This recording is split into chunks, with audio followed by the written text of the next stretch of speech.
What are you looking at so longingly, Mel? Oh, sorry. I was just looking back in the past. So I was looking at when I was 17 with my school friends. Oh, Ah, wait. Oh, yeah, there I am. You can see me there. I haven't changed that much, hopefully. So that's what I was doing when I was 17. What were you doing? no, no. Thankfully, there's no photographic memory or any evidence of what I was doing when I was 17. I don't think the world really needs to know. And to be honest, I don't remember much. So, hopefully some hidden gems, some pictures don't turn up someday. If Thankfully, anyone if anyone has any pictures of Bharat Sundaresan when he was 17, DM me on Twitter immediately. Now let's get on with the show.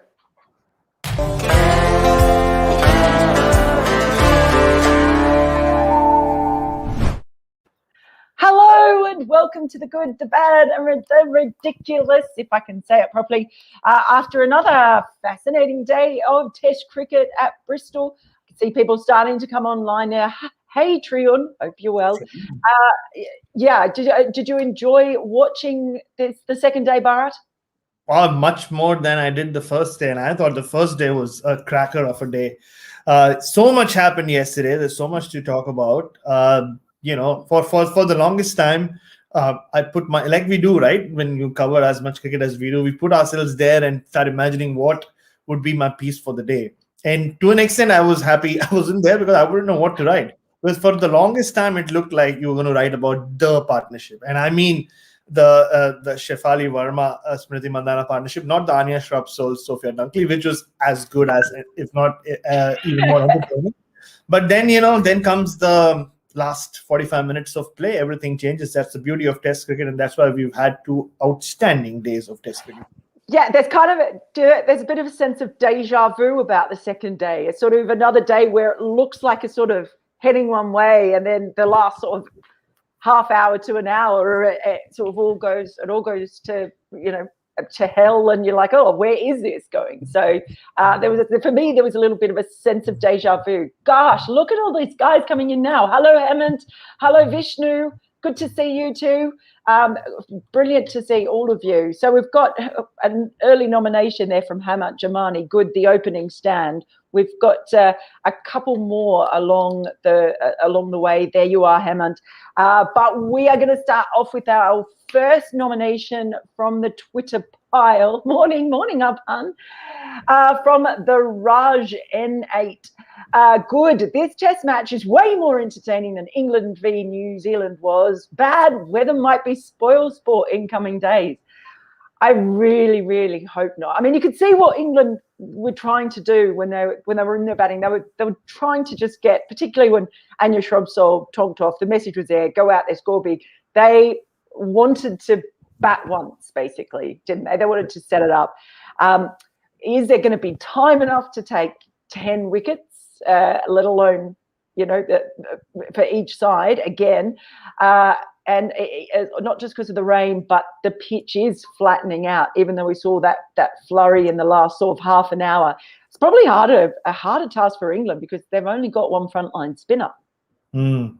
Yeah, true. They had to depend on their captain to give them a couple of wickets, which he did. And look, I mean, I see one of the comments from Royal Dong where he talks about how India have to focus on saving the follow-on. This is a 4-day game. So the follow-on is, they have to get within 150 runs, not 200 runs like would have been the case in a 5-day match. India don't that far away. What they are, let me get my math right, around 60 runs away from saving the follow-on, which you'd back them to do. And just the way the opener started, the Indian opener started, I don't know whether England would even want to enforce that follow-on immediately. But to make it a match, they might have to. And I think both teams have so far shown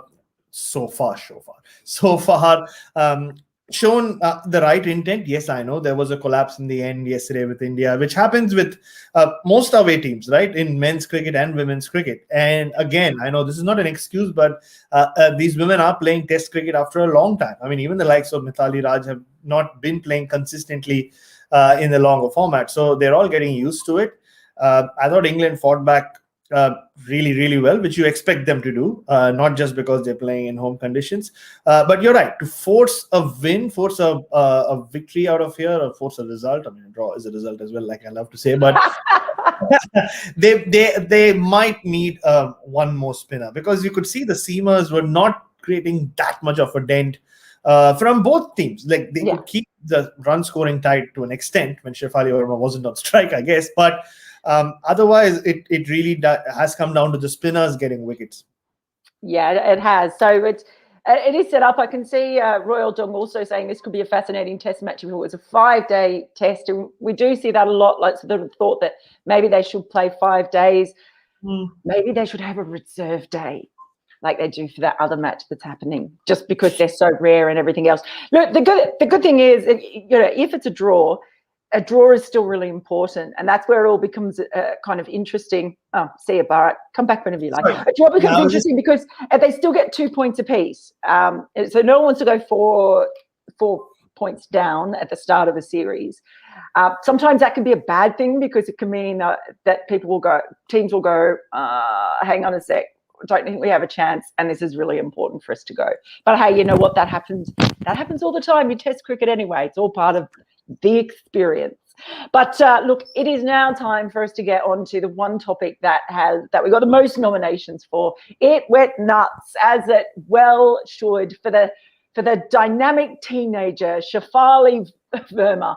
Well, just incredible. Like, I was goofing around with friends when I was 17. Bharat was doing the unmentionables. She plays her first test match, and everybody's talking about it. So here we go, from Harshit, ridiculous Shefali getting out on 96, playing a rash shot when his innings was a thing of beauty.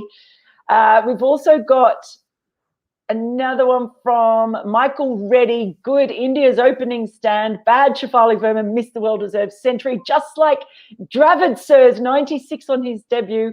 Ridiculous. It was her debut, and she is 17. Yes. We've also got another here.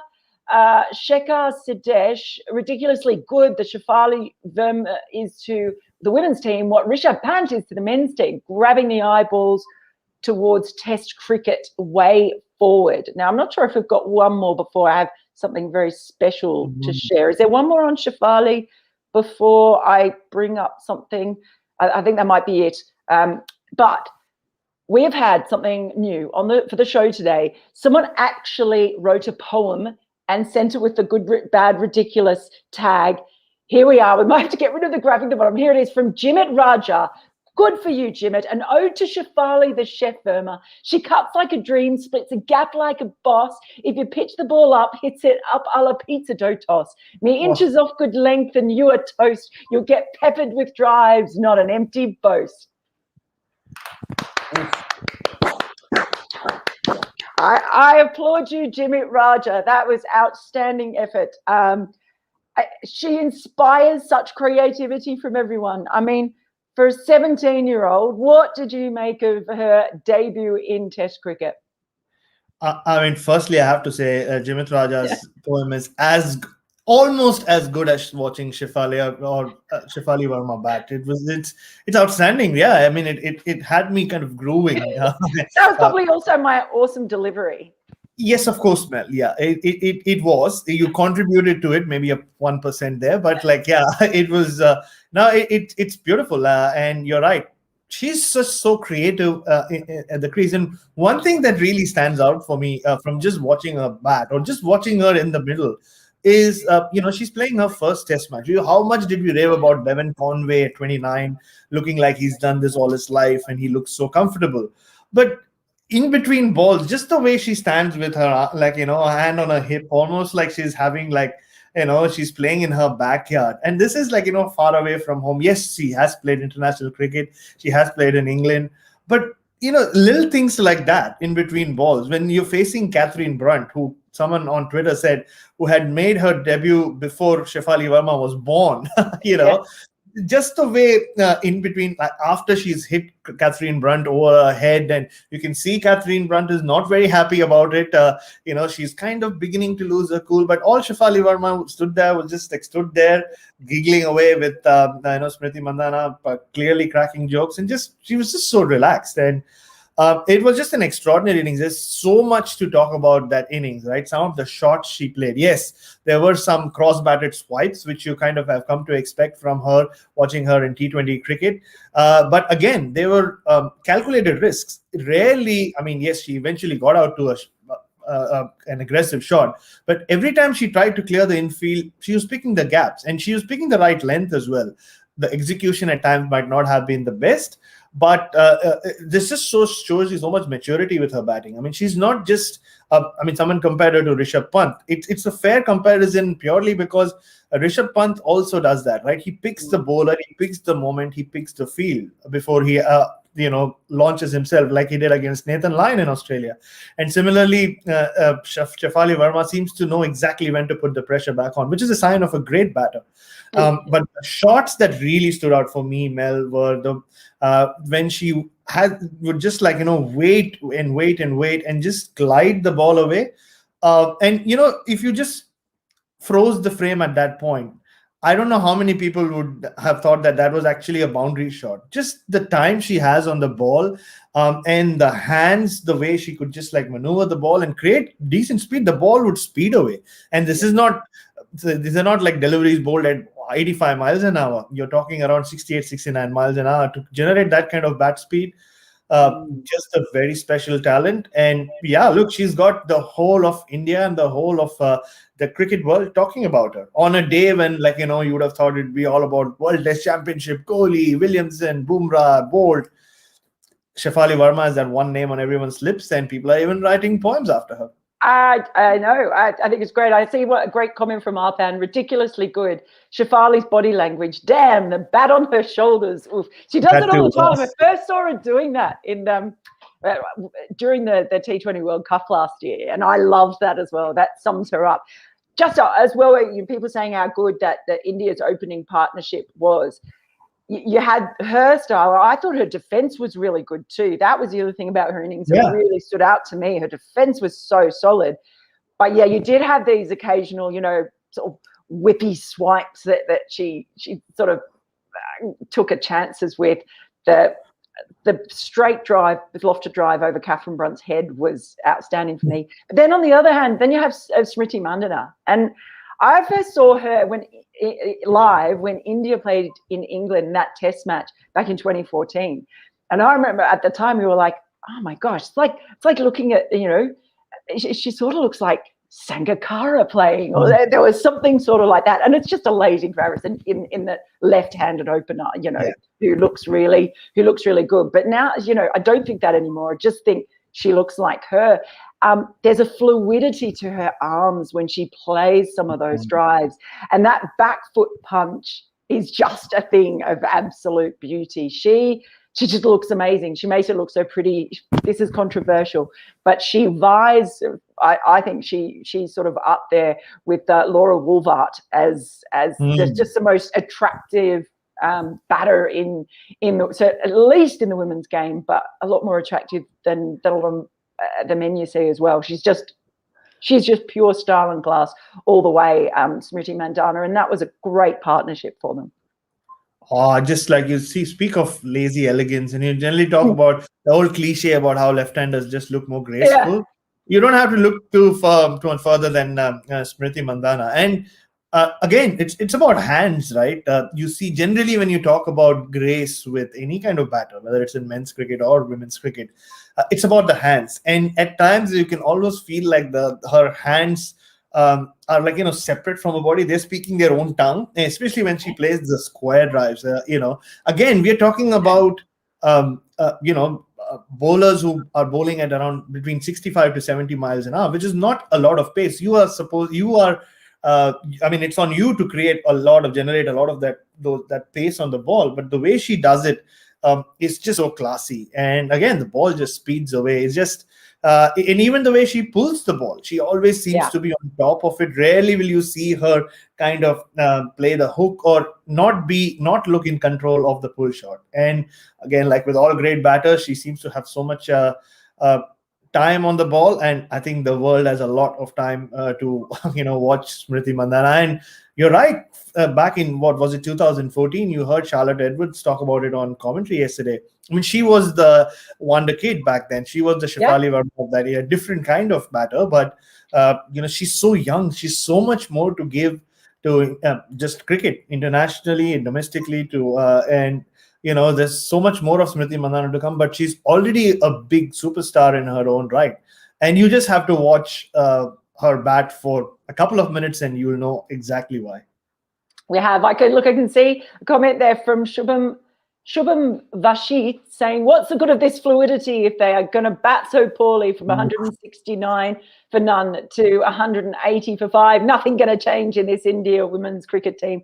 Well, we saw it happen both days, didn't we? Maybe there was something in the conditions too that sort of happened at that time, the day the witching hour comes. I've seen it happen before.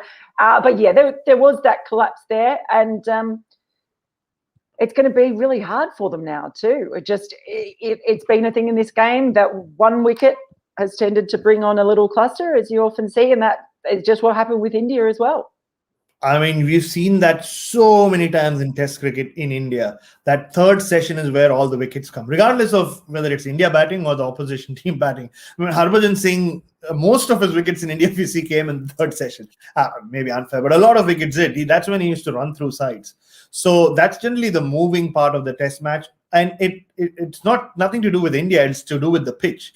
On a dryish pitch, as the pitch tires, as the day wears on, especially if it's been like one team batting most parts of the day, it gets tired. And that's when the spinners come into the picture. And no surprises there that most of those wickets fell to the spinners.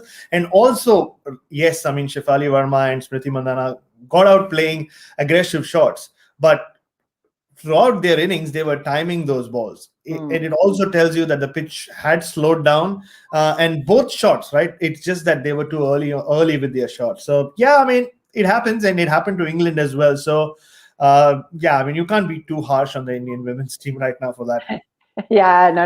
All right, our next nomination, please. So it is from Anmukara. Good for England. Sophia Dunkley and Anya Shrubsole. Well, that was really. Let's just pay a little tribute first to Sophia Dunkley. There were a lot of eyes on her when you talk about coming in and everything she represents in being the first black woman to play Test cricket for England, and she was clearly so delighted. I thought she was really entertaining to watch, really good at being able to just really smartly guide the ball, especially behind the stumps. There were some really good times that she manipulated the field a bit there, and the control she had. She's so balanced. So even when she's sort of playing shots that should be awkward, she ends up looking really balanced. And to have that with her and a Shrubsole, I mean, she loves that ground. Never forget when she walked out in that semi-final in the 2017 World Cup, poor South Africa, and you belted the ball for win. And she's got that sort of like purpose about her when she strides out. That was hugely entertaining watching her tog the ball around. And don't doubt for a second that Anya Shrubsole can bat. England actually have a really good batting lineup all the way down. And I was thinking of someone sort of commenting when we were on maybe yesterday about India not being able to bowl the tail out, like the Indian men not being able to bowl the tail out. I think that the women might have the same problem, but they do bat very deep. And that was I thought, a hugely entertaining partnership. And I was so pleased to see Sophia Dunkley get that half century at least. Yeah, and before we come to Sophia Dunkley and Anya Shrubsole, Royal Dong made a good point. There's a lot of batting left in this Indian team as well. I mean, Harmanpreet Kaur is in there. Some all-round talent to come as well. Tanya Bhatia can bat. Sneha Rana can bat. So it's not all done. I mean, one of the 5 wickets was the night watch woman. Is that the way? I don't know. I'm not going down. Maybe. Yeah. I think we should call it the Night's Watch, like in Game of Thrones. This is where you get me. I know nothing about Game of Thrones, unfortunately. You know nothing. That's actually really funny you said that. What's even funnier is you don't know why that's funny that you said that, but everyone else who's watched Game of Thrones knows why that's funny that you said that. Go on. Yeah, I mean, and last week it was Harry Potter, right, who stumped me. So I don't know anything else apart from. I Actually, didn't I know don't Harry. know I didn't anything know too. Harry Potter was a wicket keeper. He was stumped by Harry Potter. That's amazing. I just have to digress. One of my ex-colleagues, Shivani Naik, one India's greatest sports writers ever, she was a big Harry Potter fan, so she would give like each of us like a character. And for some reason, she's always used to call Luna Lovegood, and I always thought it was an interesting name. I still don't know why she used to call me that. I don't know what Luna Lovegood is, but I'm guessing she has good hair. But anyway, you can explain it to me later. We need to check with. Our good friend Izzy Westbury if she has finished chomping on her hat because I read a quote from her from 6 years ago, right? She had tweeted where she was asked about Sophia Dunkley when Izzy was captain about whether she thought Sophia would play Test cricket, and she said that if she doesn't, then I think she said eat my own hat or something like that. And yeah, I mean, you could just see she's such a. You speak so much about Shefali Verma and the energy, the positive energy she brings onto the field. Uh, Sophia seems to be the same, right? She just seems to be smiling and happy all the time. I mean, there were a couple of misfields, which I think was the only time I didn't see a smile, especially because that's when Catherine Brunt was running in and did not look too happy with Shefali. But yeah, it was an attractive innings. And look, I think one of the commentators said she played many test innings during that one test innings because she had to when she walked out to bat on day one, she had to play for stumps. Yesterday morning, it was all about providing that impetus and batting alongside Anya Shrubsole, so that was a bigger challenge as well. And she looked like she belonged as well. And watching her around the field, like I said, was also very exciting. And Anya Shrubsole, I'm a big Anya Shrubsole fan. The first time I saw her live was the 2013 50 over World Cup.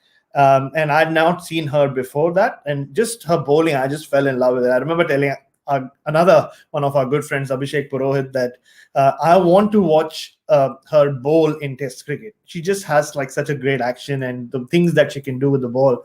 But yeah, she's equally exciting or entertaining with the bat, like she showed us yesterday.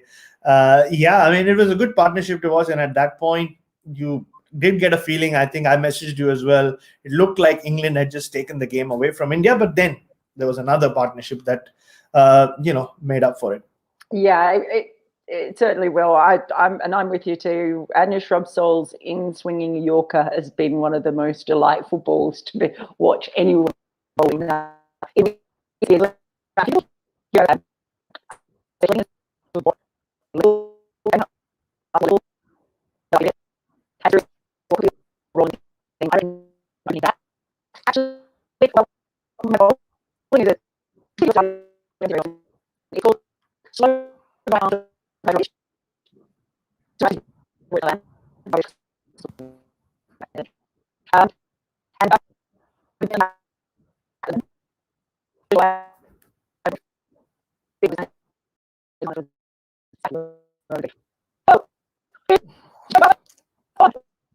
Sorry, guys. I don't know whether you can hear me, but I can't hear Mel. I don't know if it's turned into a Game of Thrones character or is that what people in Harry Potter sound like? I have no idea if she's been struck by a spell.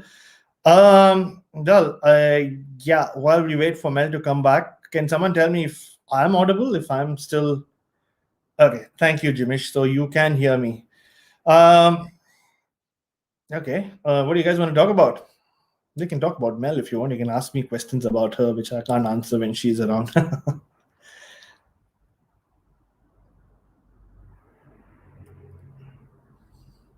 Okay, fine. So I love to say something.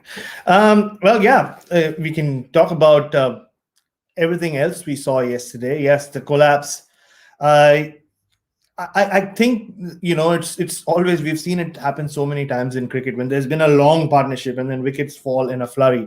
Um, how many times did Poonam Rao just get up from her chair, go through her warm ups and go sit back down, and then so it's all about rhythm. And again, we're talking about a lot of these women who are coming off not having played long form cricket for a long, long time.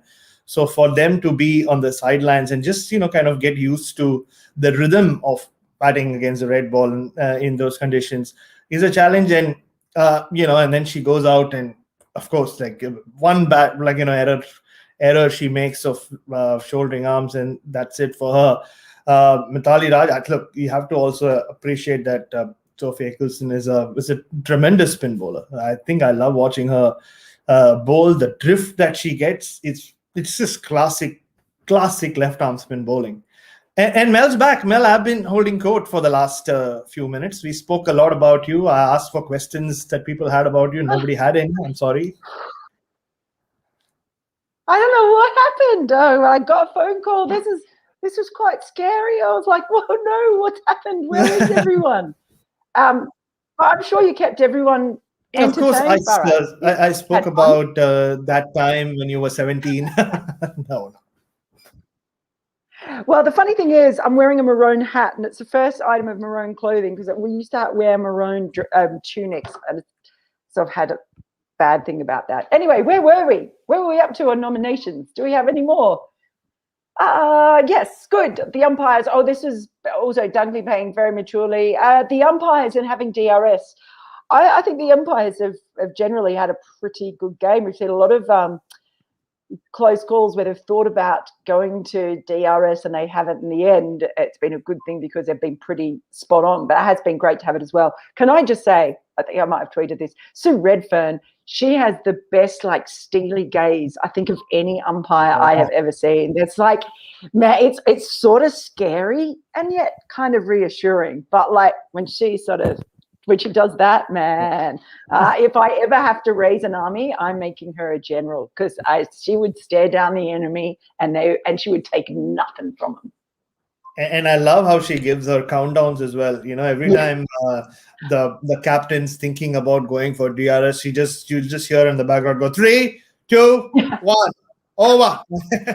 She's so no nonsense, right? She's just like, straight in there. So I mean, you know, if I was a third umpire, I would be very scared to tell her, so can you just change your decision? Like, you know, I might actually, even if there are 3 reds, I might just go, yeah, you can stick with it. I mean, it's showing 3 reds, but if you want to, you just stick to your decision.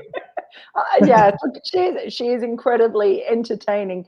Now, just looking through the comments, a couple of ones there. One from Vikrant Singh saying the women's cricket deserves a World Test Championship. Test format is the backbone of cricket.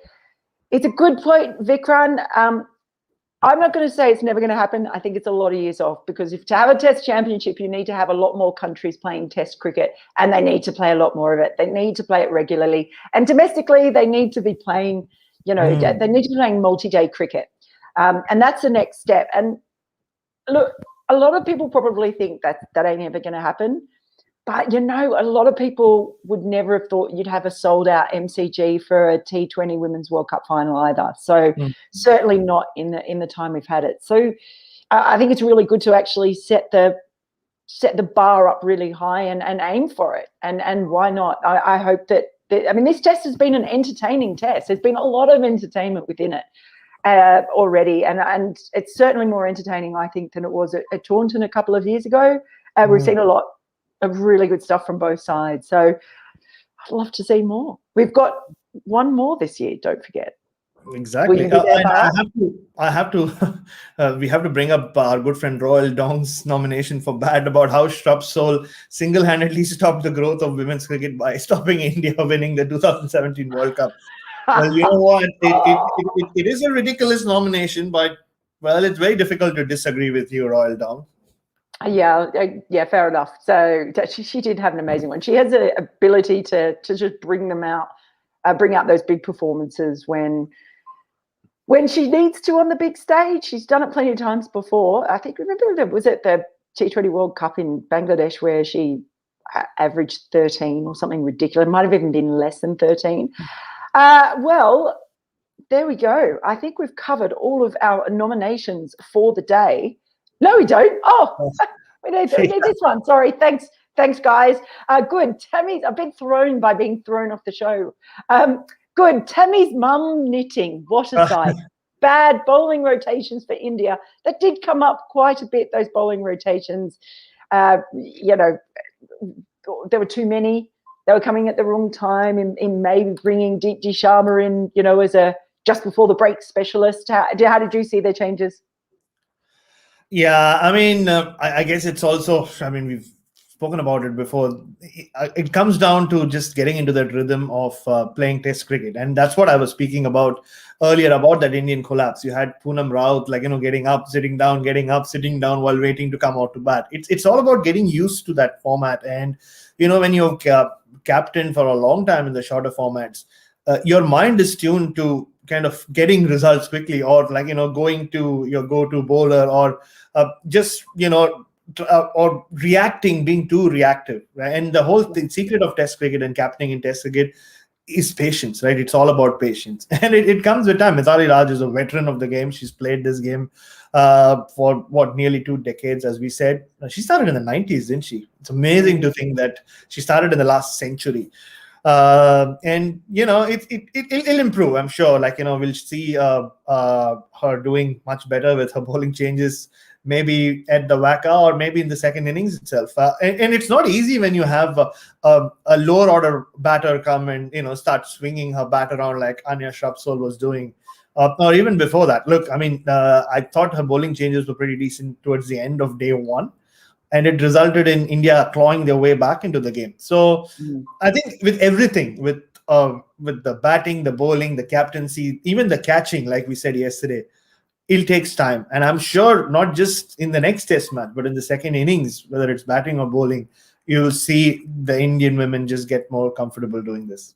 Absolutely. And Tammy's mum knitting was one of the loveliest moments of the day. More cricket mothers should actually be knitting, I think, during tests. But Bharat Sundaresan, what was your goodest thing for the day? Oh, I think the goodest thing for the day was just Smriti Mandhana. I'm going to like single her out. Like, there's been so much talk of them as a pair. But just like, you watch her for, like I said earlier, 2 or 3 minutes, and you're like, I want to watch more of Smriti Mandhana, especially in the longer format. I heard our good friend Adam Collins talk about how she has a very good record in England. And I mean, it's a pity we don't get to see a lot of, women's domestic cricket around the world. I know there is already a lot of cricket content out there, but the more you see of women's cricket at the international level, it would be great to see, some clips. I mean, I'm sure they can put out an online feed somewhere if they don't do it already. But just watching her bat is, I mean, it makes your day. And for me, as exciting as Shefali Verma was, Smriti Mandhana and her playing Test cricket again. She played one Test match before this when she was a teenager, and just knowing that there's at least 10 or 12 more years to go of Smriti Mandhana just makes me happy. That's the best part of the day. And what was the baddest thing of the day?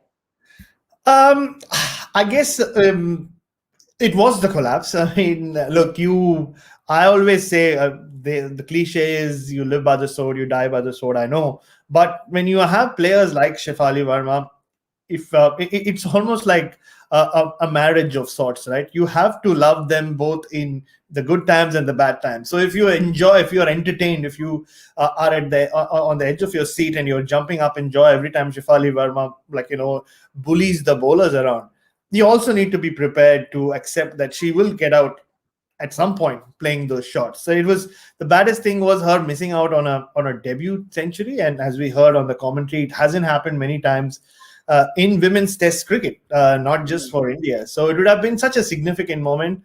But yeah, I mean, I think she got everyone talking about women's Test cricket again, Shefali and Smriti Mandhana. But one of them just getting to 100 not only would have meant even their achievements even being magnified more, but would have also meant that this Test match could have been closer to a result. If India do get close to England, and the way those two are batting, maybe it would have happened quickly as well.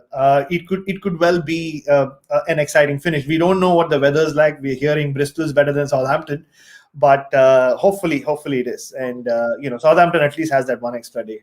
Yeah. And what was your ridiculous thing of the day? I mean, how can you go past a 17-year-old? A 17-year-old girl ensuring that there are poems written about her on her first day in Test cricket. We've seen some extraordinary Test debuts in men's cricket and women's cricket in the over the last 150 years, I guess. But it's not very often that you have someone writing like, like someone you being so good that people start writing poetry after you. I don't think it's ever happened in the history of the game. So Jimit deserves a big pat on the back, but it wouldn't have happened without Shefali. So just the most ridiculous debut I've seen in a long time.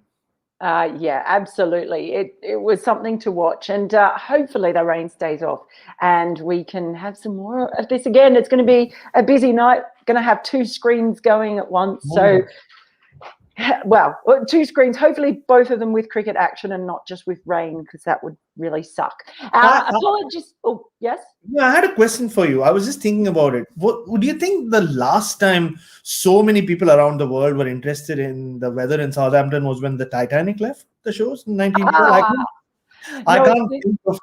Everyone's really interested in the weather when I'm sitting in the press box, and everyone just hammers me on Twitter asking me for it. And it's like, I am not a weather person. Google weather, googleweather.com. I don't know, whatever website it is. Yeah, so thank you. Apologies for our technical difficulties. Not quite sure what happened. Make sure you send us your nominations. We'll be able to take nominations for 2 tests. Gosh, it could be a bit of a crazy next couple of days, but do send them. Make sure you include the hashtag, because it makes it much easier for us to find them. And we will see you back here tomorrow, slightly different time because Bharat's got a big thing on. And so we'll be an hour later tomorrow. So please do come back and join us, and we will see you tomorrow.